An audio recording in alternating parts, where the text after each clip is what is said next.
I think it's quite useful to look at thinking as a kind of a drug or as an addiction. And we're addicted to thought, and we're afraid if we don't think, we'll just disappear. So that, this is why there's difficulty about meditation so much, not sort of lack of technique, but the willingness to apply it. But if we look at thinking as an addiction, then I think we can also compare it with the different strategies people have for abandoning addictions. Let's compare it, say, with smoking. Now, one way of giving up smoking is just say, right, from today I'm never going to smoke another cigarette. Okay, and some people can do that, some people can't. But another strategy that some people use is, say, smoking 20 cigarettes today, tomorrow I'm going to smoke 19 and 18. You just gradually reduce the number from 20 to 0 so that you don't have this sudden jolt and the sort of cold turkey experience. Now, I think this can be applied to meditation, that if you take a meditation object such as the breath, or a meditation word, maybe used in conjunction with the breath, like Buddha, then it's like giving up cigarettes all at one go. You're not giving any space at all to the thinking mind at all. Whereas sometimes the power, the momentum of thought is so strong, it's just basically the mind wants to think, it needs to think at this sort of time. And using that first technique of the of breath can be frustrating and not very successful. So what can you do? You use a meditation technique which employs thinking. So the only thing to bear in mind here is you have to think systematically.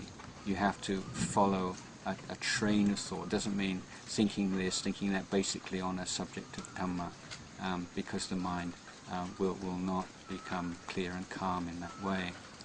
But if you're taking the 32 parts of the body, or the first 5 parts of the body, hair of the head, hair of the body, nails, teeth and skin, and investigating them one by one, considering them in terms of impermanence, unattractiveness, not self, for instance, and allowing the mind to think and to imagine and to expand upon those themes one by one, or taking the subject of death, the fact of the inevitability of our death, the uncertainty of the time or the particular cause of death, and so on.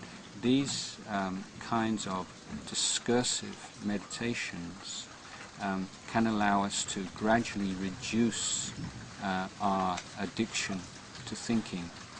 And if you follow one of these meditations through in that kind of systematic way, and sometimes before beginning this kind of meditation, you can maybe write down a few points, point 1, point 2, point 3, point 4, and to do it in a bit of an artificial way until after a certain amount of practice you become fluent at it and you don't have to think in that way.